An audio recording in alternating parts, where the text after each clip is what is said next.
All right, we're live, guys. Yeah. Welcome to the live stream section. So today I'm here with Hawa. Hawa has been, her videos have been going viral lately on X, on Facebook, and particularly on TikTok, where she's present. And I decided to invite her today to the studio to have a conversation about a host of issues. Why she, does some of the videos she do, and her opinion about things generally, particularly with insecurity in Nigeria. Hawa is a Fulani girl from the northern part of Nigeria, and she's stepped on a lot of toes, if you like, on social media. And some people think she's controversial because of her opinion on banditry and a host of other issues, particularly in the northern part of Nigeria. So you are a Fulani girl. Yes, I am. I'm a Fulani girl. So when people say you are not a Fulani girl and that you are just claiming to be a Fulani girl in order to attack the Fulani community, what would you say about that? It's just a bunch of hypocritical people, people who doesn't want the truth. Okay, so to me, it's not normal for me to, um, just massage bad behaviors from the members of my community simply because they are Fulanis. I will not do that. So that is why they're angry with me, because I'm calling out bad behaviors in our community. But what some Fulanis will say is that, yeah, you're saying that you're calling out bad behavior, within the members of your community, but you do that not in a pleasant way. You're very harsh and mean in your utterances. You say that Fulanis are the ones that are bandits. You try to label them and generalize them, and this is the issue that some of them have had with some of your videos and some of the comments you see. First of all, I never label or generalize this, okay? Even all through, in fact, the second pinned video on my page on TikTok, you will see where I was saying it's not all Fulanis that are bad, all right? I have never generalized it because I myself am a Fulani person, okay? But I'm not involved in banditry. In fact, I hate it with passion, all right? So this is just this is just people who just want to silence me by gaslighting me or putting words in my mouth or misinterpreting what I mean. That is all. Yeah, you said they are gaslighting you, but when you see, the problem is when you associate and you say Fulanis and bandit and you associate it with, can't you see why they are reacting? And what will you say, to justify, using it synonymously to say, oh, majority of the bandits in Nigeria, for instance, are Fulanis and things like that? Yes, first of all, human beings are pattern recognizers, okay? When human beings see consistency in something, they're just going to label it as something, all right? But that doesn't mean that they are generalizing something, all right? Okay. For instance, the Fulani pastoralists, okay, they are the ones who started this banditry, all right? They first started by attacking the farmers. They take their cows into people's crops and they allow their cows to graze on farmers' crops. All right, that is how it started. However, and these herders are Fulanis. All right, so and the Fulani community was silent about it, and these Fulanis are getting away with their crimes. So and the government too are silent about the pain of the farmers. So that is how people began to like say Fulani herders, all right, because it's Fulani herders who are actually into the attacking banditry. them. So would you say that other tribes as well are involved in it? Yes, other tribes are involved in it because these Fulanis lives in the bushes, right? The Fulanis are in the bushes. However, they need intelligence, they need logistics, they need supplies from outside of the bushes. So I'm pretty sure it's other people. They have People in town. indigenous in the towns that gives them that gives them intelligence. All right. For instance, there is a Fulani kidnapper that was arrested in Baruten local government in Kwara State, and this person kidnapped a very prominent Yoruba businessman. All right, they demanded for 5 million ransom, and that 5 million was paid, and they unalived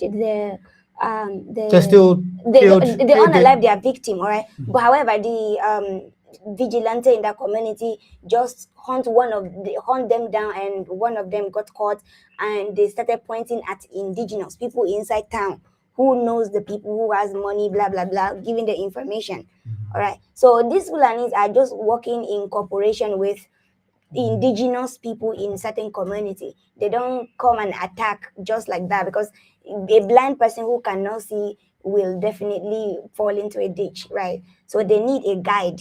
Yes. Right. Yeah, you're right. When you say they have sympathizers and they have people that are Accomplices, yes. accomplices, yes. it's actually true. And there's this story of a guy called Audu Lankai. So Audu Lankai is from the Batsari Jibia area of Kastina State. So another notorious bandit called Bello Turuji kidnapped him, killed some of his boys, and held him hostage and said they have to pay a ransom to leave him or something like that, or that he's going to try him in his own court. That if he's found guilty, that they will kill him. And I saw like people protesting in Jibia and in Batsari local government, and even calling on the government to go and bomb the camp of Bello Turuji to free their own son. So these are like people in the community, and these guys don't forget that Audu Lanka is also a bandit. He's a terrorist. Yeah, a leader. Yeah, he's a bandit leader in that area, because you have, that Castina Zamfara area, you have like different bandit kingpins, Groups. here and there. Yeah. You have, I mean, this one has been killed, Awalu Daudawa. You have Bello Turuji. You have, like I mentioned, Audu Lanka, and a host of other. Dogo Gide, yes. Also operating in Niger as well. Niger, Kaduna, Axis, and so on. So the point I'm making is that they were all protesting. And when eventually they freed Audu Lanka, he came back to the community, people came out in numbers and were celebrating. And this guy is a bandit. This guy is somebody that could go to jail for life. Okay? And you also have the government on the other hand doing, some sort of deals with them. Yeah, so I do understand it. But when you see comments on some of your videos and saying, oh, let's not stereotype the Fulanis. I do agree with some of them, though, when they say, let's not stereotype the Fulanis. And like you say, pattern recognition. People say, oh, if it looks like a dog, quacks like a dog, it's definitely a dog. And if you look at what has happened over time, in the the kidnappings, and the cattle rustling and so on and so forth, people always point to them. Yes, exactly. So that is what is happening. Especially look at what happened at the mall like yesterday, for instance. Okay, look at okay now bandits like Fulani pastoralists are causing harm in the rural areas. Fulani elites have monopolized power, and they're not adding value to the society where they live.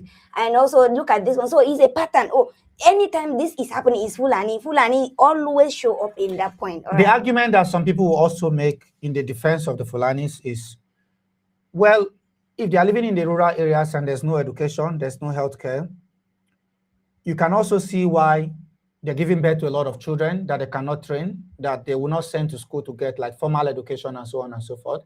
So if somebody lives in the rural areas and in the bush and they don't have access to education, to healthcare, and you don't show them love, they don't see the presence of government, they don't feel the impact of government, you see why, it also, becomes like the jungle for them. So anytime they come to town as well, it's different. So because we were talking about yesterday and the experience we had at the mall yesterday, because I told my listeners that, that I was going to invite you to come to the studio today. And yesterday we actually met up in the mall. And what we saw is that they said they're celebrating Eid.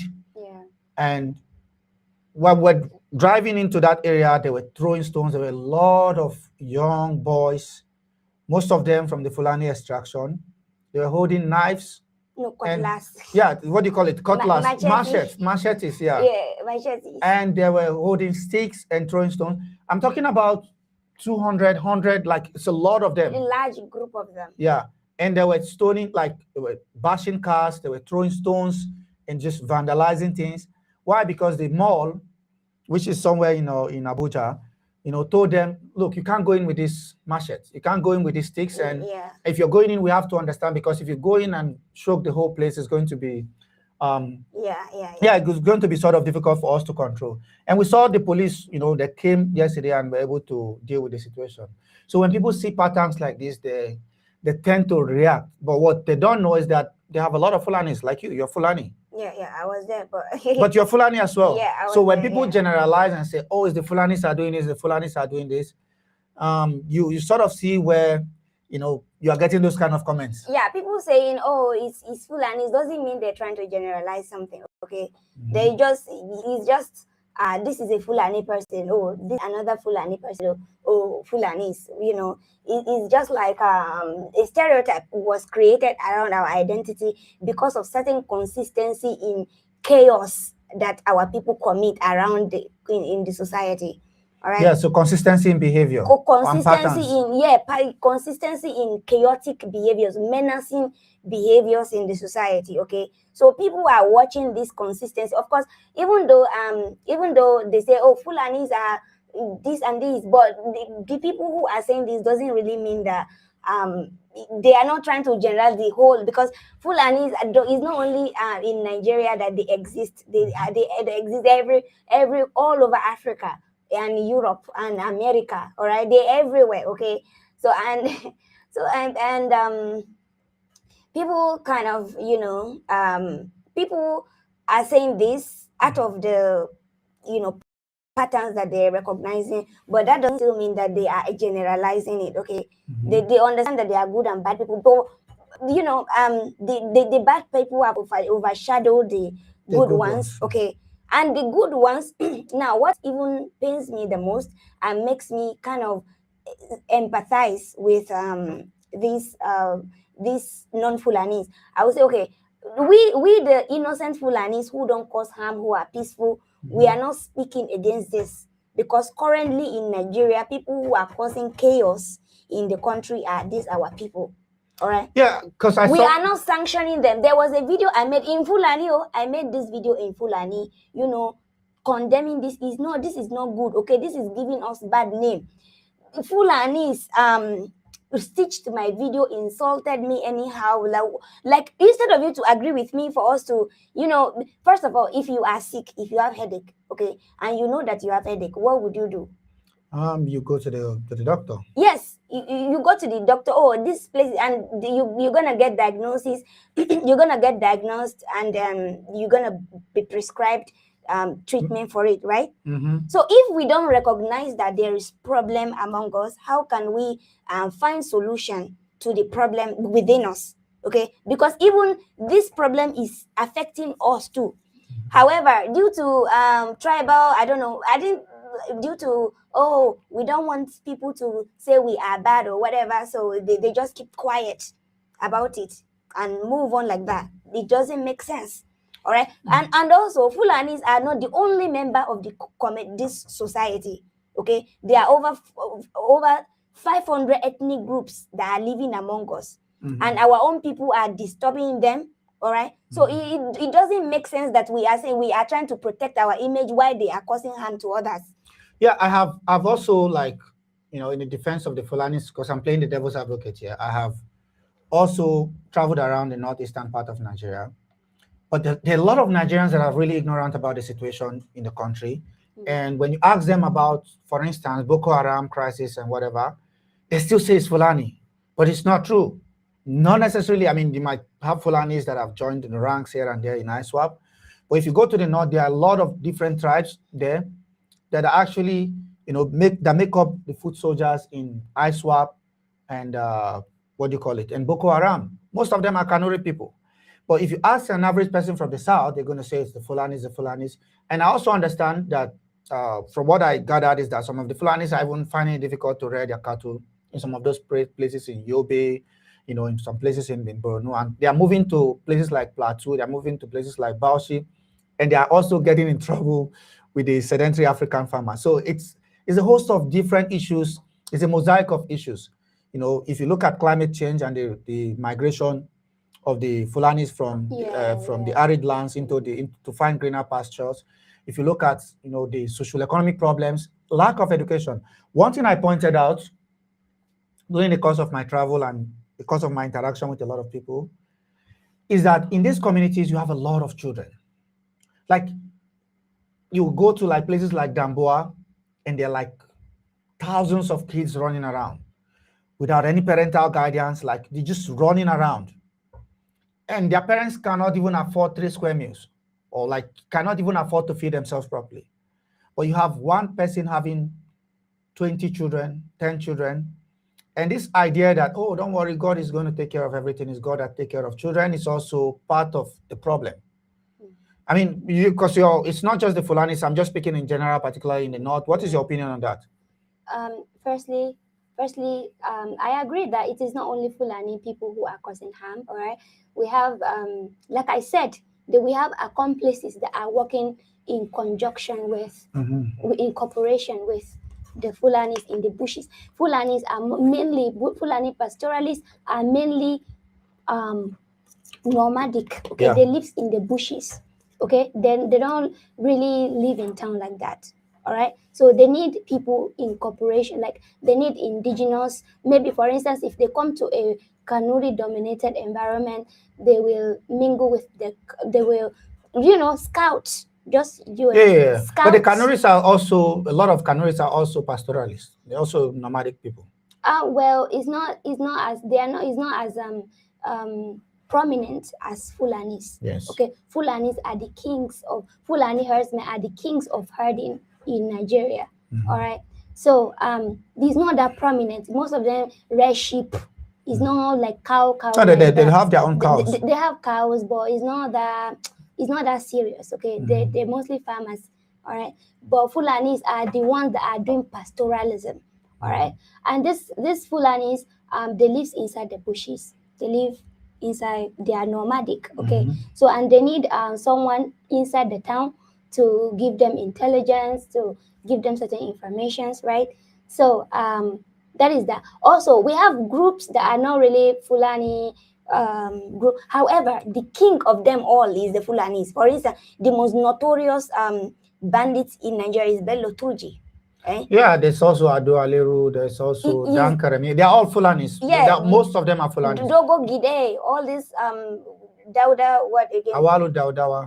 Exactly. They are all Fulani, prominent people, powerful. We're talking about power here. We're not talking about, number, people who controls the industry. What about the Northeast? Because you have people in the Northeast that are also causing problems and Kanoris. Yes. First of all, I didn't say there are no criminals among other ethnic groups. However, it's not as prominent as the Fulanis. Okay, it's not as prominent at all.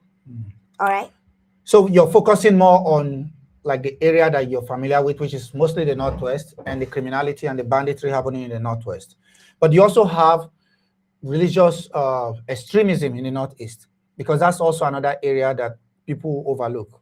Because if you, whether you like it or not, the Northeast is the epicenter of terrorism in Nigeria.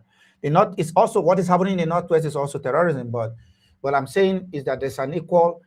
The Fulanis are just like notoriously known for, I don't know, people believe they have power. And because of, maybe you can speak on that, because you told me about the power structure in Nigeria. Yes. And that the Fulanis are the main guys. I mean, you have President Tinubu is Yoruba. Most of his lieutenants are from the south and from the center. So why would you say it's the Fulanis?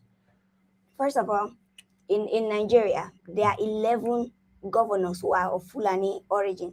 And that is Fulanis are the only people who are able to attain that. Okay, who are able to attain that. All right. So in the northern Nigeria, we have 19 governors. Yeah. 11 of these governors are Fulanis. Okay, Fulani holds significant amount of power. Also, the center of cultural and religious power is in the Caliphate.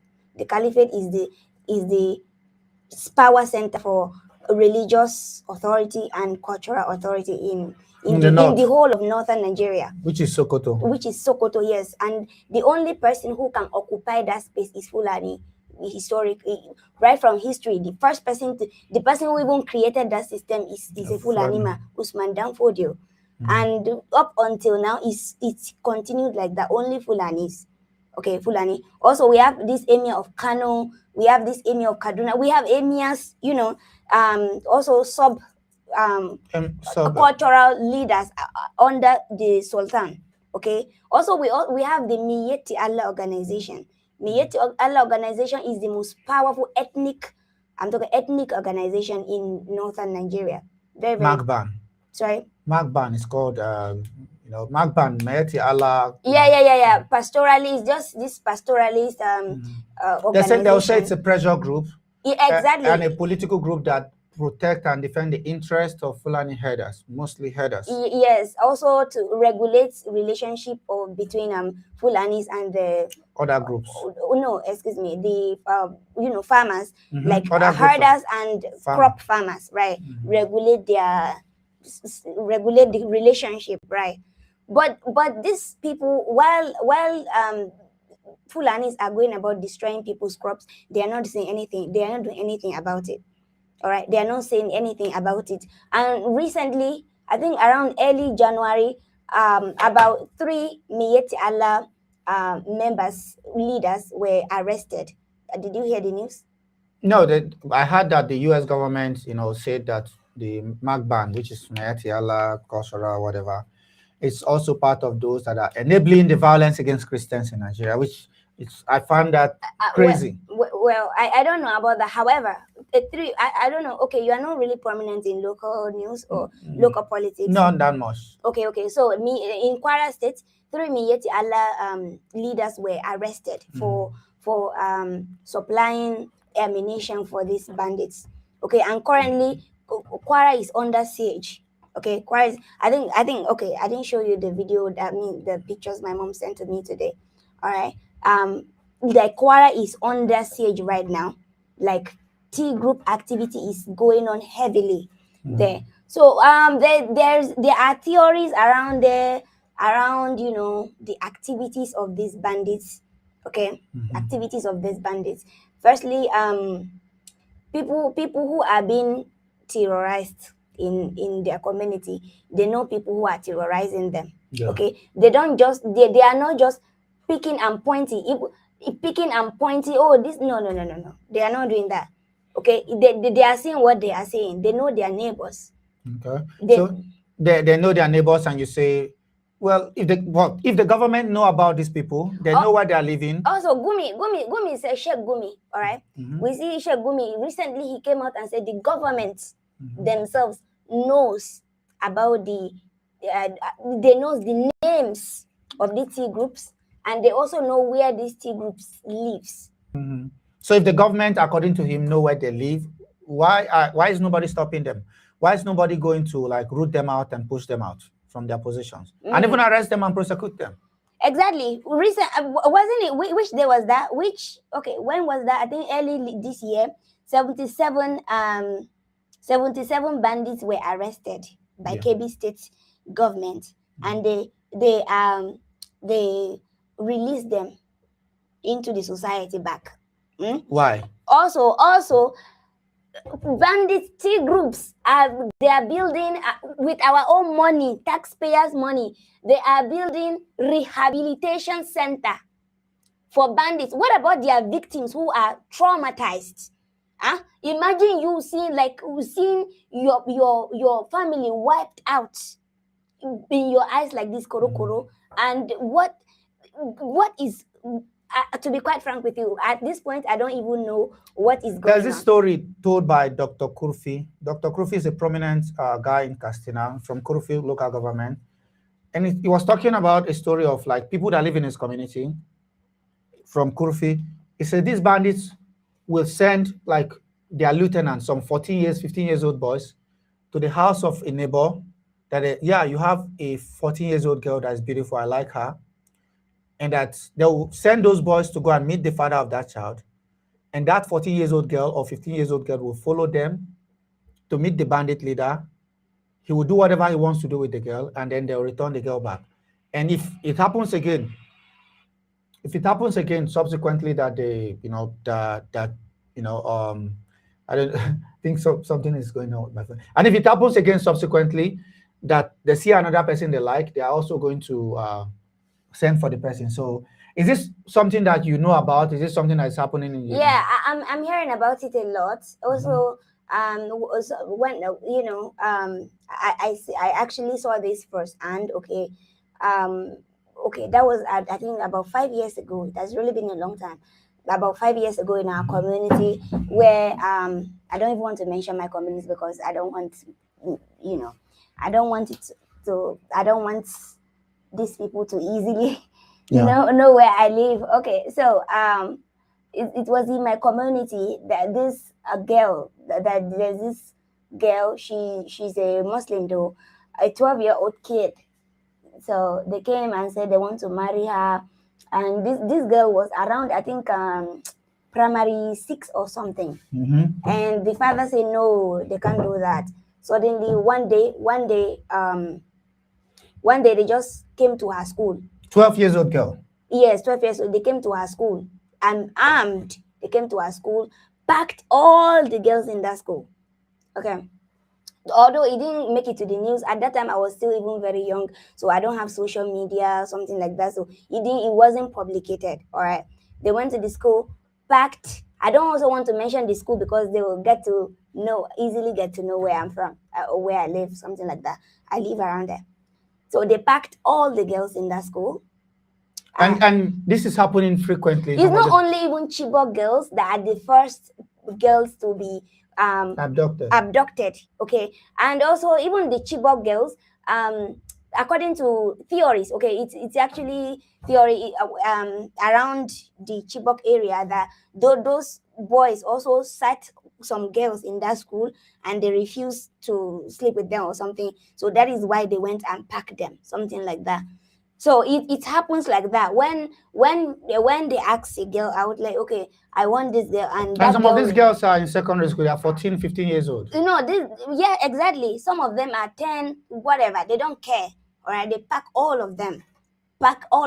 Maybe one person rejected them, they will go and pack all everybody, maybe in the family or in the school, and take them to the bush. Take them in the bush, grape them however they like, and some of them survives because kids, they are fragile. Some of them survives, some of them cannot survive, they pass away from there. So it's really terrifying. The northern Nigeria is very terrifying, and the worst part of it is that our leaders are not doing anything about it. Okay, let's say Tinubu is in the southerner, okay, and we have this tribal or regional zonal differences. We have zonal differences. This is south, this is north. Okay, we have powerful people from the northern Nigeria. We have someone at the top. Shetima is at the top there. Yeah, he's Kanuri. Yeah, Shetima is at the top. He's a northerner. Top there. Okay, in a position where he is able to implement to implement certain things, but he didn't even budge. Currently, in Borno State, there was a bombing and incident. A suicide bomber came into Market Square and other areas. Is there a political dimension to this? Because the timing of these attacks are very suspicious. Ever since Donald Trump made the pronouncement that the Christian genocide in Nigeria, the rate of violence have gone up, kidnappings have gone up exponentially. It seems to me that his statement sort of gave them the social oxygen, the political oxygen to continue these kidnappings, because they know if they kidnap more, it's going to make the news and the government will have to run to give them money. It seems to me that the statement from Trump and even the deployment of troops in Nigeria, we heard that they're here for advice and so on and so forth, has not really worked. What do you say to that?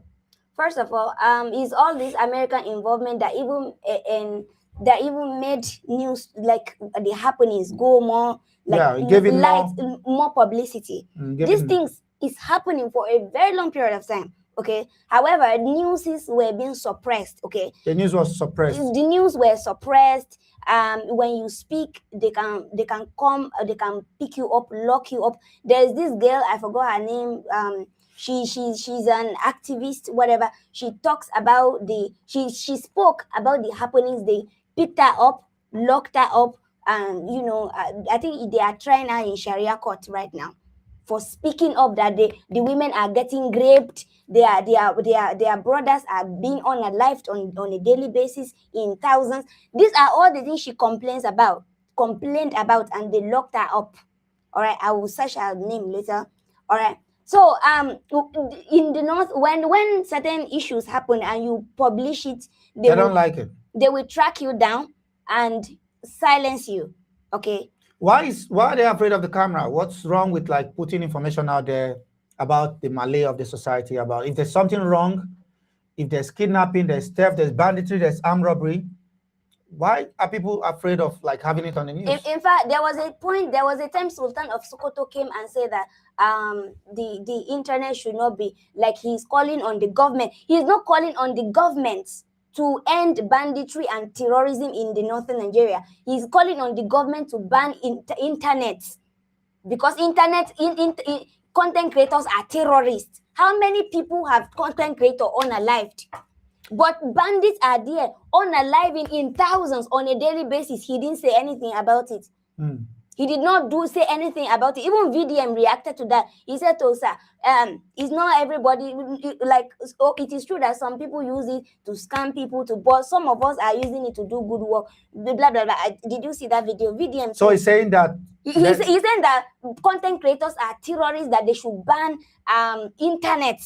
While from northern Nigeria, from the whole country. In the whole country, because people are criticizing what is going on. Oh, so people are criticizing. They are scared of the criticism. Yes, people are criticizing, and he just let everywhere be dark. Let there be darkness in that northern Nigeria. So the Trump's Americans kind of talking about this helps, shed light. He gave it publicity. The happenings there. But according to analysts, they say since the Americans got involved in this, that the situation have skyrocketed. Yeah, it's gone up. No. The situation is being revealed as it is. It's like gradually. Okay, things are really happening in that northern Nigeria. All right, but news were being suppressed like that. So like all the Sharia, blasphemy law, extremism, banditry, all of these things, it's prominent over there. All right, but because we were very scared of our leaders, all right, we're very scared. They can pick you up when you say something that is not of their best interest. For instance, look at El Rufai today. They're persecuting El Rufai because now El Rufai is speaking against them. That is why they even sent DSS to the airport to go and arrest him. Why? Because he's speaking against them. Yeah, but he was also part of the system and benefited from it. He used to be there. Maybe he wants to turn a new leaf now. He is speaking against them. Now they are trying to silence him. Gumi is working free, but he's interacting. There are pictures of Gumi and terrorists in bushes together. Yeah, but he will say, if you ask him, he will say, well, I'm interceding on behalf of the government. I'm like a middleman, helping the government to free some of these hostages because I know how to speak to these bandits. I'm the one that know how to speak to them, and they will act right. I mean, this is the position that Gumi will take. You said, I'm there to help the government. It's such a shame, okay? It's such a shame, okay, that if someone like Gumi will not be an intermediary between bandits and government. First of all, Gumi does not hold any governmental office. Yeah, but he has charisma. He's a charismatic leader. He has charisma. He has following. So he's influential and people listen to him. No. Like, why would they listen to him? Because he's a religious leader. Why would they listen to him? He's a religious leader. He has influence. He has following. People listen to who they want to listen to. No. Religious leaders, political leaders, even content creators have followers. No, I'm talking about the bandits. Why would a bandit listen to someone like Gumi? Yeah, I'm not speaking for Sheikh Gumi. I'm not his spokesperson, but I'm saying that if you hear statements that he's put out that the government should do more for the Fulani communities and some of these rural areas where this banditry is happening, that the reason why this banditry has festered and become as deep as it is today is because the lack of school, healthcare, and other social services in some of their communities. This is what Sheikh Gumi is saying. And he has a point. Do I agree with him sympathizing with them? Absolutely not. But he does have a point. Don't you think he has a point when he says that the government should do more by providing these social services to their communities? He's saying the government should negotiate with them. Yeah, that as well. I mean, again, this is a different topic from what I said earlier.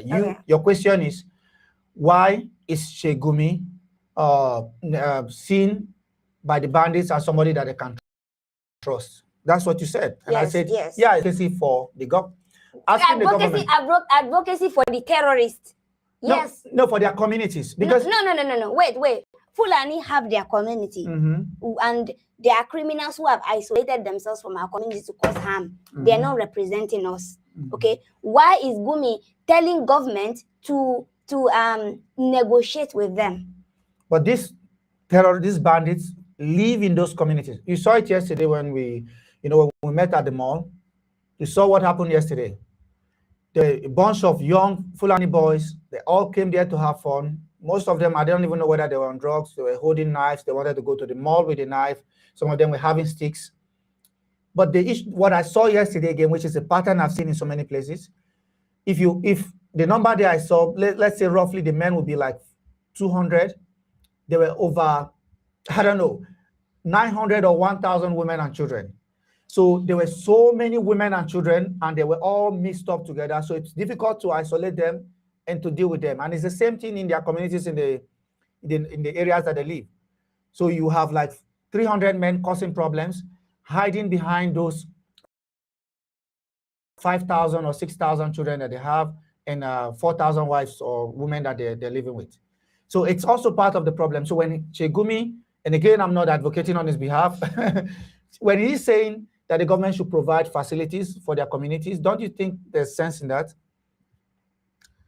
Okay. First of all, those women are accomplices. According to our law, anybody who connive with criminal is a criminal. All right? So anybody who connive with a criminal is a criminal. Those women, they don't have sense. They know their husbands are doing wrong. But yet, and their children. Yet they stay with them and nurture them and all of that. Some of them even encourage them because there was a time one of our lecturer got kidnapped on his way to Kogi State. Okay, by a Fulani. They took him to their gure, to their ga, right, to their village. Okay, and they tied him up like this. He came and they tied him up, and he said the children were coming to mock him, the wives were spitting on him, something like that. They are accomplices, they are criminals too. So the wives of these bandits, they should be executed too, alongside with their husbands. They know these people are doing harm to people. All right, they are causing harm to people, and yet these people are staying with them, even like they are conniving. If you are an accomplice of a criminal, you are a criminal yourself, and you should be brought to justice alongside with them. What about all the young children we see everywhere? 30, 40 children from one man. The children can be taken to custody. Military can do that. Okay, they can bring the adults to justice and just take custody of the children. All right, but the women too must be executed. If I'm in that kind of power, I will do it. I will not have mercy on any woman. It's very controversial what you're saying. I will not have mercy on any woman who any wife of a bandit. Okay, a man is a bandit. Like, and also it's not like they came to steal you from the unwillingly. No, Fulanis don't steal wife from Fulani. Okay, like women, no, they don't do that. You're lawfully wife. You go. Like, you are fully married with this man and he's causing harm, and you are allowing him to sleep with you, and you didn't even flee to your family or something. It doesn't make sense. So you are an accomplice. So you're saying that most of these... Even me, I swear, if God forbid, if my husband is a criminal or whatever, I will be the one to end him myself. I would rather... You report him to the police? I will report him. I will put something, poison him, and he will go away. That's dangerous. You could go to jail. No problem. It is better I save 1 million people than to destroy 1 million people. If I alone go to jail, it's fine. Let other people be safe around. Yes, I can take that sacrifice. Oh my God. Yes. So let's talk about the economy of Nigeria, because I don't want us to dwell on this, which is very controversial. I mean, a lot of people, they hear your position on this, and it's very controversial. So in terms of the socio-economic problem in Nigeria, what do you think is the solution to these issues? What do you think the government is doing? The government needs to do that it has not done yet. And what is your take on the economic and political challenges of Nigeria? When you have to do with poverty rates, okay, Northern Nigeria have 70% poverty rate, and in Southern Nigeria have 30% poverty rate. Okay, I made video about that. Okay, so there's more poverty in the northern Nigeria, and the primary cause of it is insecurity. The major source of revenue in the northern Farming. Nigeria is farming. And pastoralists are not allowing farmers to go and do their farming work. And also, in this rural community alone that they burnt, they burnt unalive people. There are farm produce there that are stored millions in, like there are millions of assets in farm produce. They burnt down everything. Soya beans, maize. I mean, is it maize or corn, whatever? Yeah, corn. Millet, farm produce, they burnt down everything to ashes. Wow. Oh, you understand? And this is something that can generate millions on investment, on to like millions. Yeah, this is an investment that can generate millions to the community. Yes, but they burnt down everything. So insecurity is the major problem right now. So how can you ameliorate these challenges, particularly insecurity? What can the government do in these communities? Because if you look at it, the population in the north is enormous. People are saying, oh, it's 50% or 60%, then the south is 40%. I don't even believe so, because the last time we did census was a long time ago.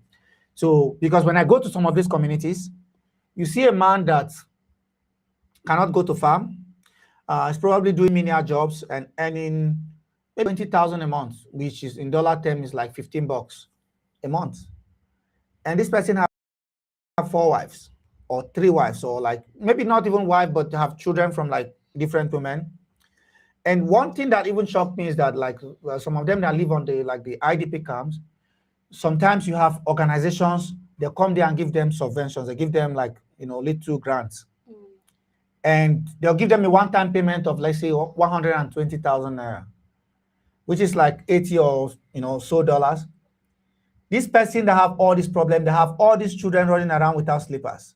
They have all these children running around without slippers. They not even take care of his wife. They are begging on the road, will go and marry another wife. So it's I think the fact that they can't send those children to school to attain certain skills. I'm not even talking about Western education to read and write and all of that. Skill acquisition. If you have a child, I think you have a responsibility to give that child, training, to upbringing, which is important. And this is the primary source of this banditry today. You saw some of those boys yesterday, 14 years, 15 years. And I mean, maybe nobody's taking care of them. This is why we're in this situation. So what can the government do to stop this? Should the government intervene, and even put a cap on how many children somebody can give birth to? Like, what are some of the practical steps that the government can take to stem this tide of insecurity? First of all, this whole overpopulation or having too many kids, all this is just indoctrination. All right. From where? Indoctrination from their religious practices. What religion? Islam. All right. 90% of excuse me. Let me check the statistics to be sure. Okay. Yeah, let's say roughly around. You're talking about how many percentage of Muslims and Christians? Okay. Oh, let's say 70% of. Okay. 60, 65, 70%. Okay. Let's say that. Okay. Because of the Islamic teaching of you can marry up to 4 wives. All right, you can marry up to 4 wives, and because of that, on that ground, these people, it enabled them to get married because God says so. All right. Also, again, illiteracy made them not to be critical thinkers. All right, they're illiterate. They're not educated enough to have. When you are educated, even this mathematics, okay, it shapes your brain to think critically. Okay, that is the math is not just to look for numbers to take 1 + 1. No, they give you, if you go to secondary school, they give you certain very difficult so that you can think, sit down and think. Okay, so by the time you graduate, you have critical thinking skills, because your brain will rewire. Okay, our brain are flexible. They can rewire themselves. They can adapt. Okay, So, and this is what helps the Southerners. Okay, there's Islam is prominent in the southwestern Nigeria. Okay, however, because there's education there, they're able to know that okay, this is the economical state of this and this and this. No, no, no, no, no. We can't do it like this. Let me. I don't want stress. Blah blah blah. You understand? And a man will marry 4 wives, just neglect the women like that. All right, just neglect them. Some of them will be, misbehaving in the society. They will not even properly train the children. The woman will just be there giving birth. She too, she's not educated, and she said, oh, God will take care of the kids because God says so. So it's very, yeah. This I hear this all the time. Somebody is struggling. They don't have a house to live, and they're giving birth to 15 children, and they say God will take care of the children. Yeah. So all this thing is also another factor. Okay, the religion, if it's balanced with education, is good. Okay, when religion is balanced, everything is balanced. Even diet is, when it's not balanced, it will affect you. Malnourishment is a problem. It's a disease. All right. So when the religion is there and the education is there, everything will be balanced. That way, we will not have haphazardness in our society. Just like the Southwesterners, look at how stable they are. We are not perfect. All of us are flawed. However, their own is limit. Like it have limits. So you're saying that you have a significant proportion of Southwesterners that are Muslims, yes, and yet they don't, they don't have the kind of mentality we have in the northern Nigeria. What kind of mentality? Illiteracy. All right. Yeah, but you have a lot of people that are not educated in the south as well. Exactly. Okay, Dangote. How many children does Dangote have? 3 billionaire. So our rich elites don't even have many kids. It's the poor ones that are giving birth. Exactly. Every day. And what is the common factor that encourage that? It's illiteracy. Yes. Okay, when you are educated, you are able to balance something. Even all this science that they teach us, balance diet, this is just to wire our brain to think in a certain way. Okay, this man have 3 daughters. He did not start impregnating everybody and say, I want a male, I want a male. No, he had 3 kids. He's a billionaire. He's the number 1 richest man in Africa. Have only 3 daughters. And it's, I think, Hausa or Fulani. Shikena. He's Hausa, right? He's the Hausa Fulani. He's half Hausa Fulani. His mother is from Yola Fulani. All right, very rich people. All right. So only 3. Why? Because of education. All right. Education balance things. Your mind. Even the Christianity, there are certain teachings that if not that education, they accepted it quick and balance it with education, we'll have haphazard. Yeah, but when you speak like that, some people think you're attacking the religion. No. The northern Nigeria is not balanced. Especially, firstly, power is not balanced there. Okay. Power is monopolized also by Islam. All right. Power is monopolized. That is why they institutionalize Sharia. Okay. So do you have a problem with Islam? No, I don't have problem with Islam. Yeah, but when people say, oh, it's because they are Muslims that they are doing this, are you saying that something is wrong with the doctrine and it's not like that in other religion? Is that what you're saying? Okay, first of all, we're talking about balance here. All right. When something is not balanced, there'll always be a gap. Okay, for instance, this one is down, this one is up. There's gap there. Yeah. All right, there's gap. But when things are balanced, there won't be gap. There will be sufficiency. All right. When Islam decides to monopolize power, and this did not encourage competent leaders. We are not able to get competent leaders. So basically, if you can only be a governor if you're a Muslim in a place where Sharia is institutionalized. What if this Muslim is not competent? What if he is not competent? You get another Muslim that is competent. Okay, what if another Muslim is not competent? And okay, what if at that point, at that time, is only a traditional worshiper? Yeah, but like politics is also a game of number. So if politics is a game of number. So for instance, in Zamfara, there's a Christian that is competent, but he doesn't have the same amount of following. A Muslim that is less competent will be the governor. Why? Exactly. This is why. Yeah, but that is the flaw of this democracy. Is why it's an imbalance. No, that is the flaw of democracy in itself, and not just because they are Muslims. Okay, and this is why you can elect people like Donald Trump, because the people have charisma, they have the following because of their religious beliefs, or they have the showmanship. People People vote for different reasons. And like you said, education is the primary thing. Yeah. Somebody will vote for another person because they like the agbada, the dress, the regalia they are wearing. Others will vote because they know how to speak English very well and they are incompetent in so many areas. Okay, now, like I said earlier, like the political system is not balanced in the northern Nigeria. Okay, because when people, like I said, there is certain indoctrination due to the presence of institutionalization of Sharia. It's only Muslims that are able to hold significant amount of power. And what if a Muslim is now competent, and the Muslim community, they really don't care about competence. Okay, What do they care about? when the goal when the goal is, okay, we want competent leader, all right, then we will work towards the goal and achieve it, right? But when the goal is we want Muslim ticket, then the we will be pursuing the Muslim, just let Muslim enter. So it says it's a religious agenda to take power and to control and dominate, irrespective of whether the person is qualified or not. Yeah, what I'm saying is that the imbalance in the northern Nigeria too is one of the things that is affecting. The primary reason for this is lack of education. Okay, when someone is educated, when someone also educational environment helps you be flexible. Okay, educational environment, because in my school we have different tribes. Okay, we have in my department we have about 15 tribes.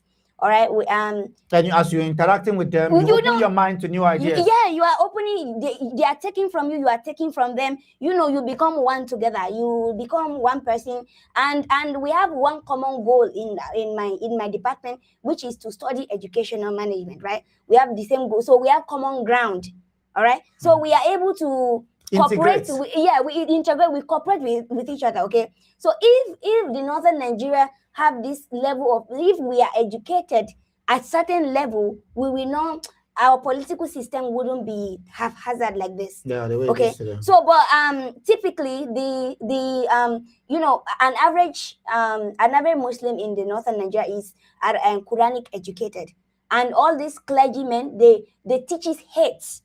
Okay, hate people, hate Christian, hate this, kafiri, this and this, kafiri cannot rule us, this and this. You understand what I'm saying? So all these things will make people set a goal that is very uncalled for, like the goal that when you achieve it is harmful. Yeah, it's attainable. Yeah, it's attainable, but it's dangerous. It's harmful. You understand? So the educational environment shapes your mentality. Okay, it helps you be flexible, not rigid. So it's all, and again, like going back again, education is the panacea to most of these problems. So let's go to another area, which is the inflation in the country, economic problems. Okay. And people say the cost of transportation have gone up over the past weeks, past week or 3 weeks or thereabout. The cost of everything, because all is connected to energy, connected to oil and so on and so forth. And you look at this war going on in Iran. What's your take on the war, by the way? What do you think? Okay, I'm really not into international politics. But what is your take? You've heard about what's going on there. Okay, in my own, with all the news I've heard so far, President Trump is fighting a regime. Okay, and I kind of want to relate with that because we have that in the northern Nigeria. Okay, it's very prominent in this, especially in the northwest and northeast, and we have that dynamic of power. All right, like for instance, the caliphate is like the supreme. Anybody who occupies that position is the supreme leader there. Although it's not fully like the strength is not that strong yet, because the whole country is not under that umbrella. It's just 12 states out of 36 states, right? You understand? So but in the northern Nigeria, especially northeast and northwest, we have that similar structure of power. Yeah. All right. So and I know the harm it can cause. Okay, Islamic regime, it can cause. So you are fully in support of Trump's position, even though you say you don't really know much about it. For you, and again, this is what I get from a lot of, at least you are honest to say, well, I don't really know about what is going on, but because I have suffered under this sort of regime in the northwest and the northeast, I can relate with Trump, even though I don't know much about it. Yeah. I don't know much about it, but this is my own take, yeah, on that. And also, when Trump is attacking, he didn't attack the whole country. He's attacking the people who are in control of that kind of government. On So, February 28th, they attacked a school in the center of Iran and killed 65 schoolgirls. The oldest among them is 14 years old. America did it. well, innocent people can be used as a shield, just like is it ISIS in Palestine or Al Qaeda, or what are they called again? So basically, Hamas, yeah, just like the Hamas that's are what using yeah. Palestinians as a shield. No, but look, they were having negotiations. The Americans and the Iranians were having negotiations, and the US launched. So it's not like the war had started. America launched that first attack with Israel on the 28th of February, and they are now saying it's a mistake. 165 schoolgirls. What would you say about that? Is this something that anybody should accept? I really don't know, to be honest with you. You don't know about this story? I really don't know like that, to be honest. International politics, I'm not that. So you don't want to comment on it? No, I'm not that prominent, okay? So I don't want to say what I don't know, to be quite frank with you. Yeah, but you agree with Trump? Yes, I agree. In so many things. I agree with Trump because, democracy is the way forward. Yeah. We've been practicing democracy since 1999. Look, in Nigeria, we're not prominently practicing that. We are practicing American style, liberal, Western style of democracy. Firstly, and we copied the American system, hook, line, and sinker, with a lot of modifications. That's what we're practicing. Yeah, of course. It was even Americans who enforced what is it called? The democracy, right? They enforced it. We didn't just take it, we didn't go and copy it. No, they enforced it. They said we must practice it. So if somebody forced you to do something, the outcome if it can benefit me, let them force me. Yeah. Because if not, by now we will still be in dictatorship. We can't even comment. This is just like the northwest and northeast. Would you want to leave? Would you look at Saudi Arabia today and say that Nigeria is better than Saudi Arabia? No, I will not say that. So, but Saudi Arabia does not have democracy. Saudi Arabia does not. They have a monarchical. All right. Yeah, system. They have a monarchical also. Which is also authoritarian. Wait, also they are the way they position themselves as Islamic country is generating their money. Is Muslims worldwide are going there to give them money. Yes. All right. So yeah, they're doing this thing for the benefit of their own people. All right. But they position themselves as Kaaba is there. They're making money out of tourists, people, pilgrimage going. They're making tons of money. All right. It's enriching them because they position themselves in a certain way. It's not like they care. To be quite honest with you, that why they even invited Cardi B. Cardi B to but since MBS came to power, the Crown Prince, the Crown Prince Mohammed bin Salman. Cardi B. Yeah, they're opening up Saudi Arabia, but that goes back to your argument about democracy as the best system, because the Americans are okay with the Saudis practicing the monarchical system, which is very, very authoritarian in nature, by the way. They're locking up journalists. There was even a case of them. They went to Turkey and slaughtered and butchered the journalist called Jamal Khashoggi. They're hanging religious leaders. I think in 2025, the number of people hung by Saudi Arabia was over 300. So again, when you talk about democracy and the Americans forcing us to adopt democracy, firstly, and they're not forcing the Saudis to do that, isn't that double standard? And you see that the Saudis are prosperous and we are not. Well, first of all, the Saudis are like cooperating with the Americans. Okay, cooperating with them. Everything is and doing whatever they are told to do. Yes, like the cooperation. Is not that bad, to be honest. Firstly, when you go to is it cooperation when you even go to Saudi, like how developed Saudi is, all right, it's well developed. Okay, the country is well developed. They're doing fine there, all right, except for strict religious enforcing, right? But here there's strictly enforced religion. Even there, and we have democracy that you want. Wait. There's strictly, for instance, in the northern Nigeria, there's no democracy. There's Sharia.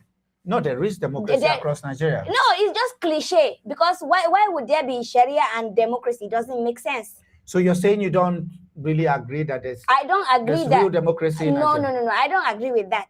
And to be quite honest. So if I want to be a governor of Katsina State, would I have to go through the Sharia court or through the what they call the ulamas, the madrasa, or will I go through INEC, the electoral system in Nigeria? You go through the electoral system. You go through electoral system, okay? Because even though northern Nigeria, especially northwest and northeast, they're practicing the institutionalized Sharia, rather, they are still considered Nigerian, okay? If they reject that, of course, ruckus will happen from the places where Sharia is not enforced, okay? Out of 36 states, 12 states are practicing Sharia. 24 states will rise up and say, what is that? Yeah, but that is the Nigerian legal dispensation. You have the penal code and the criminal code in the south. So the penal code in the north is what has enabled them to adopt some of these customary laws, and with that is the Sharia, application of Sharia in some of those states. Okay, why? What is wrong with the rule of law? No, the rule of law is fantastic. The rule of law is the supremacy of the Constitution, right? But you're talking about Sharia, and I'm telling you that the legal system in Nigeria have been, which we inherited from the British, because when the British were here, what they did is the same thing that's happening today. In the North, what they did is that they did not really interfere with the system in the North. They did not really interfere with the processes in the North. Lord Lugard, who was the governor of the Northern Protectorate at that time, before he became Governor General in 1914, allowed the North to have that. They didn't even give them Western education, because the religious leaders, then the Sultan and his people told them, no, you cannot, come and disrupt the already existing system we have. So their system is tailor-made for this sort of politics. And this is why they dominate Nigerian politics. Why? Because it's very structural, it's, top to bottom. Whatever the religious leaders tell them, they do. And, they're very more, they're unlike the Southerners that are very acephalous and stubborn, okay? So, but the point I'm making is that this is the legal system that we inherited from the British. And in that, you can apply customary law, which in this case, Sharia law in the North. Okay. So, well, if they are not applying the Sharia law to you or anybody as a Christian in the North, why do you have a problem with them applying Sharia law to their own people?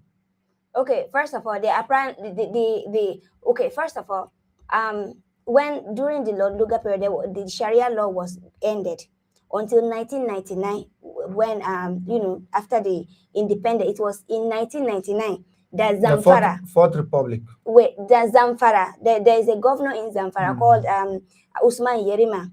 The governor is the one who reinstitutionalized, because the first person who will institutionalize Sharia was Danfodio.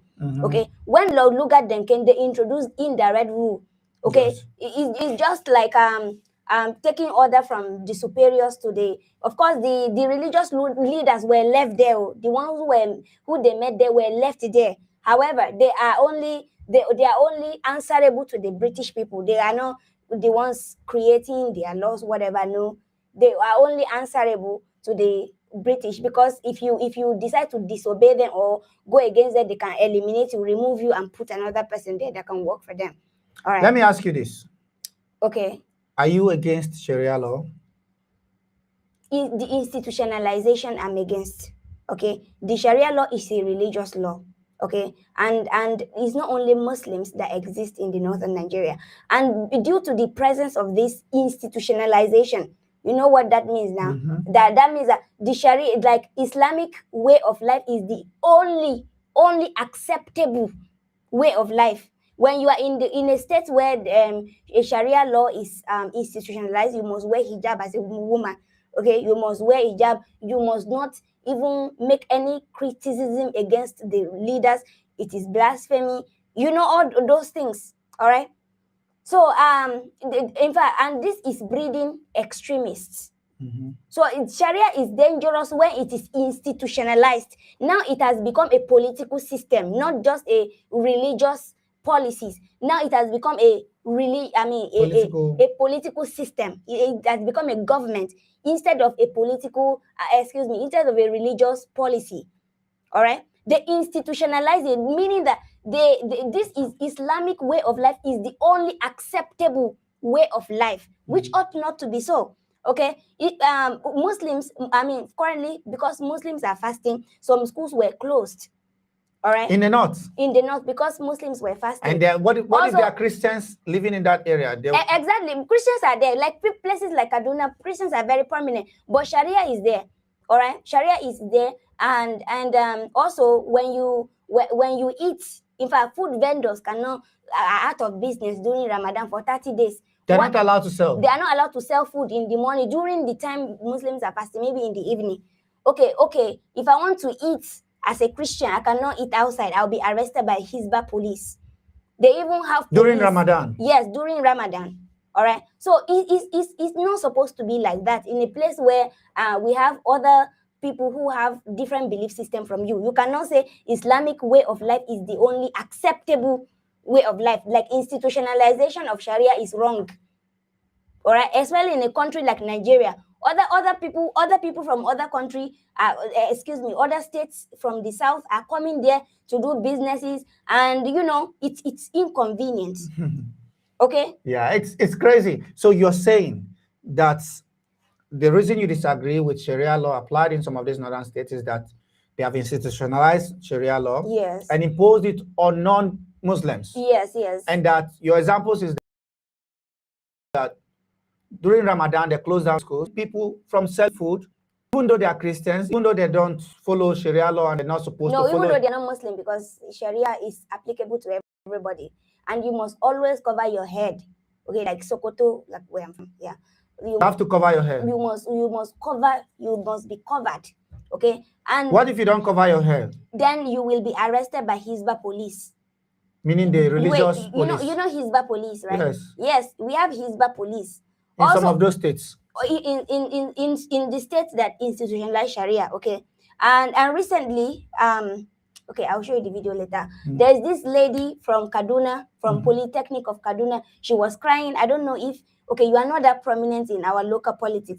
She was crying on the video that they refused them to enter school because, and also she was wearing something covered, but she wasn't covering her head. This is so I see that they said they are not allowed to enter the school because they were not properly dressed. And that lady was showing, oh, look at me, I'm dressed from head to toe. I'm dressed. Look at my dressing. And in my mind I was like, but you are not covering your head now. Yeah. You are not covering your head. This is Kaduna. This is Sharia. Like, you are living in a Sharia institutionalized state. So you must be covered from head to your toe now. Yeah. Yes. But Kaduna is more liberal in terms of it's not like Zamfara or like some of these states like Sokoto. Kaduna is more because you have a lot of Christians in Kaduna. And the fact that Sharia is you understand what is institutionalized, meaning that Islamic way of life is the only acceptable way of life. So if Islam teaches you to be covering your head, you must cover your head in a place where Sharia is institutionalized. And if the Christians refuse to do it, what will happen? Then you will, for instance, those students were denied entry into the school. Because they have their hairs flying, they didn't cover their hair. Yes. Yes. They'll be denied certain things, or even their life sometimes. They'll take their life sometimes. Yeah. Do you know of any example of any life that was taken because they went against the religion? Yeah, like someone like Deborah, very prominent. It's very many, okay, especially in Sokoto. Like there is this guy, Ijabo. Anyway, his story is not even popular. Many, okay, they're very many. All right, many of them. We can't even name them because there are many. Sometimes they will arrest you, take you to Sharia law, Sharia court, and you will not return again. What will you say to people that are saying that you are masquerading as a Fulani girl, that you are not a Fulani girl, and that you are blaspheming Islam, and that you are, you are supporting Southerners that have a problem with the Fulanis? What would be your response to that? Firstly, I don't really care about their opinion of me, whether I'm a Fulani or not, because I know my ethnic background, okay? I know my ethnic background, so I don't really care about their opinion. They are strangers. I don't know them. They don't know me. So also, The Southerners, they are the ones who are seeing this problem. Okay, they are the ones who are, because of education now, it's illuminated the problem. Like, you know, just like so, you know, you are somewhere and there's light in a place, You can just see like the here, light. here is illuminated, so you are able to see objects. But we are in darkness. We are ignorant. We are not educated. Okay, so we don't have the a critical ability, thinking. Okay, critical thinking ability rather. So To see that this is to wrong. see, because knowledge is also light. But you will say that a lot of people from the north, prominent people from the north, professors, medical doctors, engineers, scientists are from the north. So when you say that they don't have education in the north, that is a relative statement. A lot of northerners are very educated. First of all, I'm going by the statistics. Okay, for instance, 20 million children are out of school according to UNICEF in 2026. Okay, UNICEF said 20 million children are out of school in Nigeria, and 80% of 20 million are from the northern Nigeria. Please, what is 80 million? 80% of 20 million.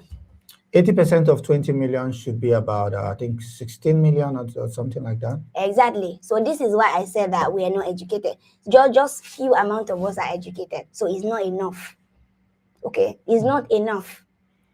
So education is the primary problem of all the social problems in the north. For instance, a one candle cannot light up the whole room like this. Look at how many bulbs you have to light up this room like this. So, like, because a handful of us are educated doesn't mean education is prominent there. Also, education is like a luxury too. It's a luxury there. You know, prominent people are able to send their children out of school, out of the country to go and study abroad. All right, but an average northerner cannot do that. They don't have that power. They don't have the capacity. All right. Of course, we have schools there. We have schools in the northern Nigeria. We have universities. Yeah, the schools are getting attacked constantly. Yes.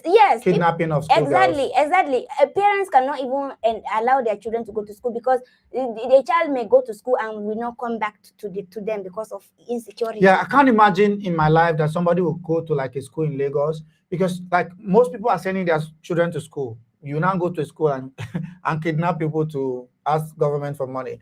That wouldn't happen in most of the places in the south. I mean, it's happening. Kidnapping is a general problem in the country. But when into the school, this is just rebellion. It's morally wrong. And even it's kind of like rebellion against the educational system itself. Like, why would you go to school and go and be abducting children, like school children?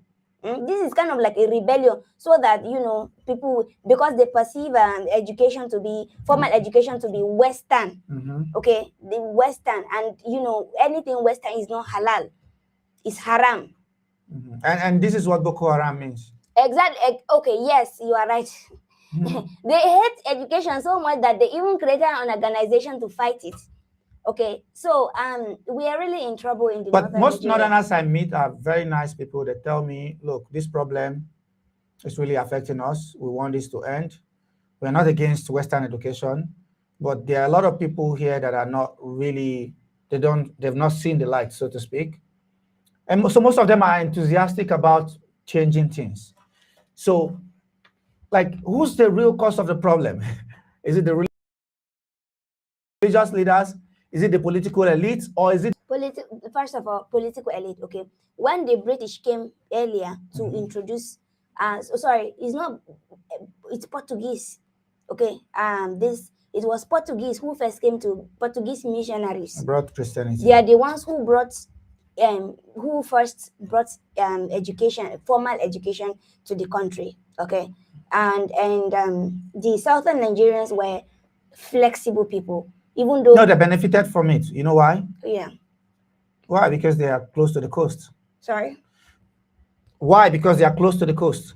It's easier to go coming through the coast and bring that education, and it's harder to go to the north because the north at that time was difficult to penetrate for geographical reasons, for logistical reasons, and so on and so forth. So it will make a lot of sense that the Portuguese came and they just stayed in the south. That's why. First of all, if the Southerners resisted them, Okay, they don't have power. Okay, they didn't come with any ammunition. They just came with the gospel, with education alongside with it, to develop communities, right? If the Southerners say no, they are not gonna force it. Yeah, but Islam also came from the north, and the northerners did not reject it. People are open to changes and civilization and so on and so forth. So it came from the north, and the northerners accepted it as well. So it's a two-way thing. It's the position. No. First of all, Islam was here even before Islam was in southern Nigeria, especially in Kano, Borno, this present day Yoruba land. Okay, Yorubas in the south were very deep, accepted Islam. No, the Islam came later. And by the way, the Kanem Borno empires, I think, from the northeast all the way to the north central or something like that. No, they are present day Yoruba people now. Yeah, I'm not really sure about that. But again, I'm saying that Islam came from the north, Christianity came from the south. Is that not true? No. Christianity came from the south. And this is why you have majority of Christians from the south and the center, and Islam came from the north.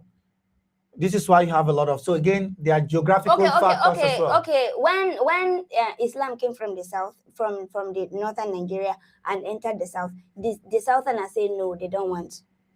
So many of them rejected it. Some of them fought against it.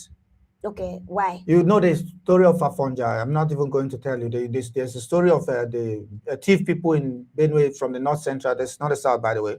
In the north center, they rejected it and fought, and most of them died.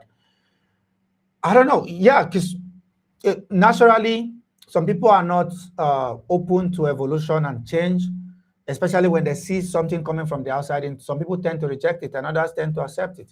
And so there are so many stories and instances of that. So it's not just peculiar to the north. That's the point I'm making. Okay. Mm-hmm. And the last point, because I'm not sure you really addressed it. Somebody said in one of your videos that you are a self-hating Fulani girl. Do you consider yourself a self-hating Fulani girl? Of course, I don't hate self-hate. Like, if I self-hate, why would I be magnifying my culture up and down? You magnify your culture. You wear the attire. Why should I magnify my culture? Okay, I shouldn't. I put my culture on a pedestal. Why should I do that? And it's not even, when I even started initially, I didn't even start content creation because I even need money. I started it because of cultural appreciation that I have. That is all. I never. And now you're offending a lot of Fulani people. They're just ignorant, okay? An average Fulani is ignorant and they're tribal bigots. But you're saying that on one hand, and on the other hand, you say that they have power. So if they're ignorant, these two things don't go like. If the fact that you have power doesn't mean you are not ignorant of certain things now. Of course, you can be ignorant. You can lack critical thinking. Okay, for instance, the aristocrats today they all inherited power. It's not like they fought for the power or they used their mind to get it. No, he inherited the power. All right, so it's different. An average Fulani is not having critical thinking. So I will not really, I don't even blame them now. Okay, to be quite frank with you, I'm not offended by their comments. All right, I know they are also victims. Yeah, some of them, you say they are victims of the lack of education. Our elites who are educated, they did not improve the educational system, because if they improve the educational system in the northern Nigeria, their own people too will benefit from it, right? Which is a good thing. All right, but they're not doing. They're just hoarding power and they're not using it to develop their society, and it's also even affecting their own people. So the people in power today are the Southerners. The president is a Southerner, and most of his cabinets and his people that hold power with him in the presidency are mostly from the south and center, and even from the north. It's an all-inclusive government, but he's from the south. How can you assess his performance compared to the 8 years of President Buhari, and what are some of the challenges we have today in the country? See, let me tell you, no matter how bad a southern leader is, he won't be as bad as the northern Nigeria. Okay, he's in power, right? Did he start any problems he's not fixing any problem in the south? No problem. But is he creating the problems for the people? Is he creating problems? Is he recruiting bandits? Did criminality happen and they didn't judge the criminality? So you're defending the Nigerian president? I'm not defending him because northern Nigeria is also Nigeria too. Why is he not concerned about our well-being? He All is. right. The president have stated so many times that he's interested in ending this banditry. He's interested in. Why is he not ending it? He's next year will be like it will be 4 years. What is he doing about it? Instead, everything is getting worse day by day. Why is he not doing his job? But you said before that northern elites are the ones that are festering this and want this to continue so they can benefit. So how is it the fault of the president? First of all, on a normal ground, the president is supposed to have the ultimate power in the country. Supposed to, very important. Yeah, he's supposed to have ultimate power in the country. When you say supposed to, it means what ought to be and not what is. Yes. So when something is happening, he's the one who's supposed to address it. Address his ministers, governors who are in charge of the states. For instance, this Borno state that is currently, heavily infested with banditry. All right, call the governor. Hey, why are you not doing your job? It's not like he's not seeing the news every day. He's seen the news. Why? He's probably not seeing it. Like, and the governors are basically like one of his staffs. No, the governors are elected executives and they exercise power because the principle of federalism. I know. Like the three branches of power in the country, right? The executives, the legislatives, and the which judiciary. Which is different, right? The executive. I know the governors are the However, still, when it has to do with highest authorities, the president. Yeah, the president. Even though the governors are executives, yes, he's the highest in command, even in the military. Yes. Yeah. So why is he not doing anything about it? He's doing his best, according to him. What's best? Yeah, they have, Why are they building rehabilitation center for terrorists? Under this government? No, that. Yes, under this same government. They are building rehabilitation center for them. What about the victims? Currently, victims are displaced in all these places that bandits, the survivors of these bandit attacks, they are there displaced. Nobody care about them. Why do they care about the bandits' well-being? This is why I'm always angry with Gumi. Because why would you care more about the bandits more than the victims? Me, I'm on the victim side. That is why they hate me. And so Gumi would say that the bandits are only reacting this way because their communities have been denied of social amenities. That their communities have been denied of certain privileges and certain rights. That's what Gumi is saying. Do you disagree with him? What privileges are they deprived that other people are not deprived? What privileges? Everybody is not educated in the north. The education affects everybody. The educational system that is bad in the northern Nigeria, it affects Kanuri, Hausa, Bagi, everybody. It affects everybody. Is it only Fulani is affecting? The economy, is it only Fulani is affecting? There are more than 100 ethnic groups in the northern Nigeria. When one system is bad, it affects everybody there. Why are they not waging war against the people? Why are they not? Okay, fine. Let's say they are denied basic privileges. Why are they not waging war against the government? Why are they waging innocent people who are minding their business, who are also victims? Yeah, I agree with you. It's terrorism, but you can understand Shegumi's point. I don't understand Shegumi, and God forbid, I will never understand Shegumi. God you forbid. Have a problem with him? I have a problem with him. Because this basic amenity, everybody is affected. Educational system is flawed. Everybody is a victim. Everybody is a victim. So you cannot choose because these people. So if you believe that Shegumi is sympathizing, that is even tribalism, okay? Because it's his own people. Why is he not advocating for the Kanuris who are in Boko Haram? Why is he only advocating for the bandits? Why is he not advocating for the Kanuris? Why is it that when it was Fulanis who are causing the harm, he's not saying they are our brothers, they need to negotiate? Why is he doing that? That is tribalism. So you believe nothing good can come from Shegumi? Shegumi is I will never agree with him. He is also a perpetrator as long as he's not sympathizing So with the victims. if you're saying all of this, why is the government not arresting him?